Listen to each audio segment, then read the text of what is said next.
Hi friends, అందరూ సరే job calendar release అవుతుంది కదా. మరి ఫస్ట్ అయితే ఏ నోటిఫికేషన్ వచ్చని చెప్పేసి కూడా చాలామంది నిరుద్యోగులు అప్పుడు అడుగుతూ ఉన్నారు.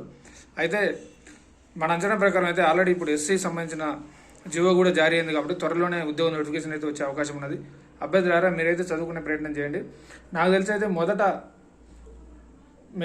పోలీస్ నోటిఫికేషన్ వచ్చే అవకాశం ఉందని చెప్పేసి అనుకుంటా ఉన్నా. ఎందుకంటే చాలామంది నిరుద్యోగ అభ్యర్థులు కూడా పోలీస్ నోటిఫికేషన్ ఎదురు చూస్తూ ఉన్నారని చెప్పేసి కూడా కొంచెం వాళ్ళ రిపోర్ట్ ఉంది కాబట్టి నాకు తెలిసి ఫస్ట్ పోలీస్ నోటిఫికేషన్ వచ్చే అవకాశం ఉంటుంది. తర్వాత ఫారెస్ట్ బీట్ ఆఫీసర్ వచ్చే అవకాశం ఉంటుంది. ఆల్రెడీ కొంతమంది డిఎస్సీ గురించి అడుగుతున్నారు కాబట్టి ఆల్రెడీ టెట్ ఉంది కాబట్టి మేబీ డిఎస్సీ టైం పట్టవచ్చు, ఆగస్ట్ ఆర్ సెప్టెంబర్ ఆ టైంలో రావచ్చు అనమాట. గ్రూప్ 2, 3 కూడా మ్యాక్సిమం ఆ టైంలో ఉండే అవకాశం ఉంటుంది. కొంచెం అడ్డుగా ఈసారి మాత్రం కొంచెం 1 నెల 2 నెలలు డిఎస్సికి, గ్రూప్ 2, గ్రూప్ 3 మిగతా పరీక్షలు కొంచెం గ్యాప్ వచ్చేటట్టు కనీసం 1 నెల రోజులైనా గ్యాప్ ఉంటుంది అని చెప్పేసి కూడా అనుకుంటా ఉన్నా.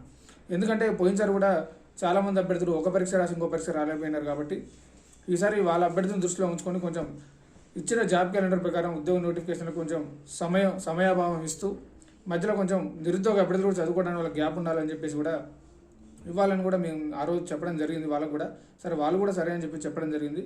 అయితే ఇంకా ఇక్కడ కొంతమంది చాలామంది కూడా వాస్తవానికి ఇక్కడ ఏమవుతుందంటే మంత్రులు ప్రెస్ మీట్ పెట్టి చెప్పినా కానీ నమ్మని పరిస్థితి వచ్చేసిన నిరుద్యోగులు. ఎందుకంటే ప్రతిసారి వాళ్ళు ప్రెస్ మీట్ దగ్గర సరే జాబ్ క్యాలెండర్ వస్తుందని చెప్పి చెప్పడం, అయిపోయిందని చెప్పడం, అదిగో పులి ఇదిగో మేక అని చెప్పేసరికి నిజంగా జాబ్ క్యాలెండర్ వస్తుంది, నిజంగా మీరు చదువుకోండి అని చెప్పినా కానీ నిరుద్యోగులు నమ్మే పరిస్థితి లేరు ఈరోజు.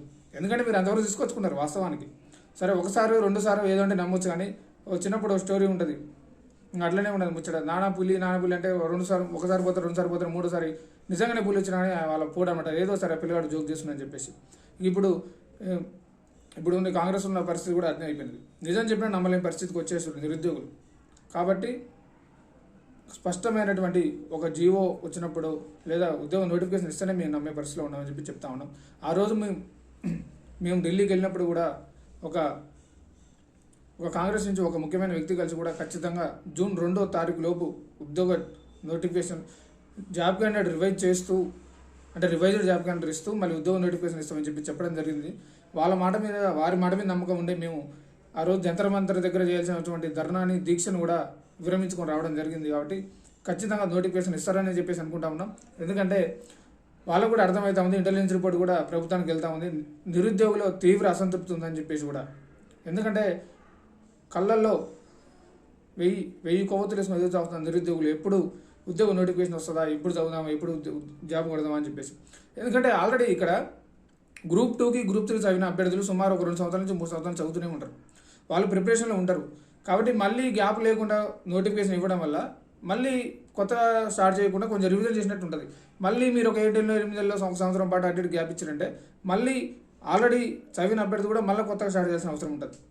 కాబట్టి దీన్ని కూడా దృష్టిలో ఉంచుకొని నోటిఫికేషన్ కూడా వెంటనే ఇస్తూ, అలాగే పరీక్షకు మధ్య కొంచెం తేడా, పరీక్ష మధ్య కొంచెం గ్యాప్ ఇవ్వాలని చెప్పేసి కూడా నిరుద్యోగులు అందరూ అడుగుతూ ఉన్నారు. నేను మళ్ళీ చెప్తా ఉన్నా, అభ్యర్థులారా మీకు ఏమైనా డౌట్స్ ఉన్నా కింద కామెంట్ చేయండి. అండ్ అలాగే గ్రూప్ 1 సంబంధించి కూడా పెద్ద ఇష్యూ, గ్రూప్ 1 సంబంధించి కూడా తెలుగు మీడియం అభ్యర్థులకు తీవ్ర అన్యాయం జరిగిందని చెప్పేసి నేను చెప్తా ఉన్నా. ఇది మాత్రం 100% జరిగింది. ఖచ్చితంగా మళ్ళీ ఒకసారి తెలుగు మీడియం అభ్యర్థుల పేపర్లను రివాల్యుయేషన్ చేయాలని చెప్పేసి మనం కోరుతా ఉన్నాం. ఎవరైతే ఆ పేపర్ దిద్దురో వాళ్ళ పేర్లు వెబ్సైట్లో పెట్టాలని చెప్పేసి కోరుతా ఉన్నాం. ఇప్పుడు గ్రూప్ 2 సంబంధించి మీరు ఓఎంఆర్ సీట్ వెబ్సైట్లో పెట్టారు, గ్రూప్ 3 సంబంధించి ఓఎంఆర్ సీట్ వెబ్సైట్లో పెట్టారు. మరి గ్రూప్ 1 సంబంధించి గ్రూప్ 1లో డిస్క్రిప్షన్ పద్ధతిలో రాసినటువంటి పేపర్లు మీరు ఎందుకు వెబ్సైట్లో పెట్టట్లేదు? ఇప్పుడు వెబ్సైట్లో పెడితే మా మార్కులు లేవు మాకు అర్థమవుతుంది కదా, మీకు కరెక్ట్గానే రాసినాం, మరి మీరు మార్కులు వేసిరా లేదా అని చెప్పేసి కూడా మాకు అర్థమవుతుంది కదా. మీరు ఇక్కడ ఇవ్వాల్సింది రీకౌంటింగ్ ఆప్షన్ కాదు, రీవాల్యుయేషన్ ఆప్షన్. ఖచ్చితంగా తెలుగు మీడియం అభ్యర్థులకు అన్యాయం జరిగింది కాబట్టి ప్రతి ఒక్క అభ్యర్థి కూడా రీవాల్యుయేషన్ చేయాలని చెప్పేసి కొడతా ఉన్నారు. ఇంత భారీ ఎత్తున కూడా కొంచెం ఉద్యమం చేసే ప్రయత్నం చేస్తూ ఉన్నారు. వాళ్ళ పరిస్థితి అగమ్య గోచరంగా ఉన్నది. సుమారు 2011 తర్వాత వచ్చిన నోటిఫికేషన్ అటు ఇటుగా 15 సంవత్సరాలు అవుతుంది దగ్గరగా. ఎంత కష్టపడేదేనో మాకు తెలుసు. తెలంగాణ ఉద్యమ చరిత్ర దగ్గర నుండి చూసిన వాళ్ళం, ఉద్యమంలో పాల్గొన్న వాళ్ళం. మాకు కూడా 60-40 మార్కులు వేసినారు. ఏ లైవ్ డిబేట్లో పెట్టినా ఉద్యమ చరిత్ర గురించి 69 నుంచి 2014 వరకు కూడా ఎక్కడ అడిగితే అక్కడ చెప్తాను నేను. నాకే 50-60 మార్కులు వేసారని చెప్పేసి కూడా ఒక అభ్యర్థి వాపోతా ఉన్నాడు పాపం. తను 10 సంవత్సరాల నుంచి కూడా గ్రూప్ 1 కోసమే ప్రిపేర్ అవుతూ ఉన్నాడంట. కాబట్టి తీవ్ర అన్యాయం, దీన్ని ఖచ్చితంగా ఖండిస్తున్నాం. అవసరమైతే మరొకసారి రివాల్యుయేషన్ పెట్టే ప్రయత్నం చేయండి. మీరు ఆ టీఎస్పీసీ మీద కూడా ఏదో అంతకుముందు గ్రూప్ సంబంధించి పేపర్ లీక్ అయినప్పుడు సిట్ అని చెప్పేసి అన్నారు. ఆ సిట్ ఎటుపోయిందో కూడా తెలియదు. దొంగలు కలిసి ఊళ్ళు పంచుకున్నట్టు మీరు ఏమో చేస్తున్నారని కూడా మాకు అర్థం కాని పరిస్థితి ఉన్నది. కాబట్టి ఏదైనా మీరు క్లారిటీగా ఇవ్వండి. ఎందుకంటే నిరుద్యోగులు ఇప్పటికే తీవ్ర అసంతృప్తితో ఉన్నారు, తీవ్ర నైరాశ్యంలో ఉన్నారు. ఏ ఒక్క ఉద్యోగ నోటిఫికేషన్ వచ్చినా సరే ఎట్లనే మన మన ఎంత ఎంత ఇబ్బంది పడతా ఉన్నట్టు ప్రతి ఒక్క నిరుద్యోగి కూడా అశోక్ నగర్లో కానీ దిల్సుఖ్ నగర్లో కానీ అరే ఇటు ఇంటికి పోలేక ఇటు చదవలేక మరీ మ్యాక్సిమం నాకు తెలిసి 28 to 30+ ఉన్న వాళ్ళ పరిస్థితి అగమ్య గోచరం. వాళ్ళు ఇప్పుడు చదవాలని అర్థం కాదు, నోటిఫికేషన్ ఇచ్చినా కానీ మళ్ళీ ప్రైవేట్ జాబ్ చేయాలని అర్థం కాదు. ఎందుకంటే అటు ఇటు కానీ పరిస్థితి ఉంటుంది.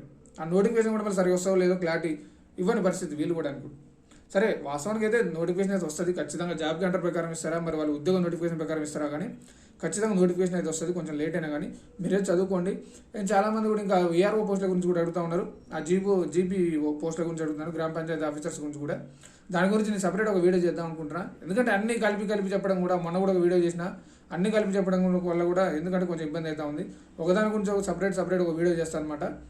అయితే గ్రూప్ 2లో మళ్ళీ వచ్చే నోటిఫికేషన్ గ్రూప్ 2లో సింపుల్గా నాకు తెలిసి 500+ ఉన్నాయి పోస్టులు. అయితే గ్రూప్ 3, గ్రూప్ 4 రెండు మెర్జీ చేస్తారు కాబట్టి ఒక 4,000 వరకు ఉండే అవకాశం ఉన్నది. రెండు మెర్జీ చేస్తారనమాట, రెండు కలిపేస్తారు. అండ్ సిలబస్ చేంజ్ గురించి కూడా కొంతమంది ఇప్పుడేం వద్దన్నా ఆల్రెడీ పాత సిలబస్ ప్రకారం కానివ్వండి, ఎందుకంటే ఆల్రెడీ అంతకుముందు పరీక్ష రాసినాం కాబట్టి మళ్ళీ అదే సిలబస్ ఉండనివ్వండి. మళ్ళీ ఇప్పుడు సిలబస్ మారిస్తే మళ్ళీ కొత్త చదవాల్సి వస్తుంది. ఇంతకుముందు సుమారు 5-6 సంవత్సరాల నుంచి కూడా రివిజన్ చేసినాం, మళ్ళీ మాకు ఇబ్బంది అవుతుంది. కాబట్టి సిలబస్ మార్పు గురించి అయితే ఎటువంటి ఏమొద్దని చెప్పేసి కూడా కొంతమంది చెప్తా ఉన్నారు. అయితే నా బాధ ఏంటంటే కొంచెం అవసరం లేని సిలబస్ కొంచెం తగ్గిస్తే బాగుంటుంది అని చెప్పేసి కూడా నా ఒపీనియన్. సరే చూద్దాం ప్రభుత్వం మరి దాని మీద టీఎస్పీఎస్సీ బోర్డు ఏం నిర్ణయం తీసుకుంటారో, ప్రభుత్వం ఏం నిర్ణయం తీసుకుంటారో చూద్దాం. జూన్ 2వ తారీఖు నాడు మాత్రం ఖచ్చితంగా గ్రూప్ 2 ఆర్ గ్రూప్ 1 సంబంధించిన వాళ్ళకి ఆ రోజు పెద్ద సభ పెట్టి వాళ్ళకి అపాయింట్మెంట్ ఆర్డర్లు ఇచ్చే అవకాశం ఉంది. అదే రోజు కూడా జాబ్ క్యాలెండర్ గురించి చెప్పే అవకాశం ఉంటుంది. లేదంటే మళ్ళీ అసెంబ్లీ సమావేశాలు ఉన్నప్పుడు రేవంత్ రెడ్డి గారు అసెంబ్లీలో చెప్పే అవకాశం ఉంటుంది. సరే కొంచెం అటు ఇటు అయినా లేట్ అయినా కానీ నోటిఫికేషన్ అయితే వస్తుంది. మీరు ఎటువంటి ఇబ్బంది పడాల్సిన అవసరం లేదు. ఆ గ్రూప్లలో కూడా అనవసరంగా ఏదో ఎందుకంటే అనవసరంగా మీరు స్ట్రెయిన్ కావడం, అనవసరంగా ఎందుకు ఇబ్బంది పడడం, ఉన్నదాన్ని చెడగొట్టుకోవడం ఎందుకు? హ్యాపీగా చదువుకోండి, రివిజన్ చేసుకోండి. ఇప్పుడు నేను మళ్ళీ చెప్తా ఉన్నా, నోటిఫికేషన్ వచ్చినప్పుడు స్టార్ట్ చేయడం కంటే ఇప్పటి నుంచి ఆల్రెడీ మీరు చదవడం స్టార్ట్ చేస్తే నోటిఫికేషన్ వచ్చేటప్పుడు రివిజన్ చేస్తారు. ఆల్రెడీ రివిజన్ అయిపోతే నువ్వు కొంచెం ఒక అడుగు ముందున్నట్టే కదా. నేను మళ్ళీ చెప్తున్నా, నువ్వు చదవడం ఆపేసినట్టే ఇంకొకటికి అవకాశం ఇస్తున్నట్టే. నువ్వు చదవట్లే అని చెప్పేసి ఎవరు చదువుకుని ఉంటారు కదా, చదివేటోళ్ళు చదువుతూనేవారు మంచిగా వాళ్ళు కొంతమంది. కాబట్టి నువ్వు కూడా స్టార్ట్ చేయి, చదువు. నోటిఫికేషన్ వచ్చినప్పుడు సంతోషం. ఇక్కడ బాధ ఏంటంటే వాస్తవానికి కొంచెం రివిజన్ చేసి ఉన్నాం కాబట్టి ఆల్రెడీ గ్రూప్ 2, గ్రూప్ 3 సంబంధించిన సిలబస్ కానీ మళ్ళీ తొందరగా నోటిఫికేషన్ వస్తే మళ్ళీ కొంచెం రివిజన్ లాగా ఉంటుంది. మళ్ళీ కొత్త కాకుండా ఇప్పుడు ఎందుకంటే ఒక 3-4 నెలలు గ్యాప్ వస్తే ఖచ్చితంగా ఎవరికి గుర్తున్నవి ఏ సబ్జెక్ట్ కూడా మళ్ళీ మర్చిపోవాల్సిన అవకాశం ఉంటుంది. కాబట్టి దీన్ని కూడా గుర్తుపెట్టుకోండి. ఖచ్చితంగా ప్రభుత్వం కూడా తొందరగా నోటిఫికేషన్ వేస్తానని చెప్పేసి అనుకుంటా ఉన్నా. అందరూ హ్యాపీగా చదువుకోండి. ఇది ఈ రోజు కూడా వీడియో అయితే.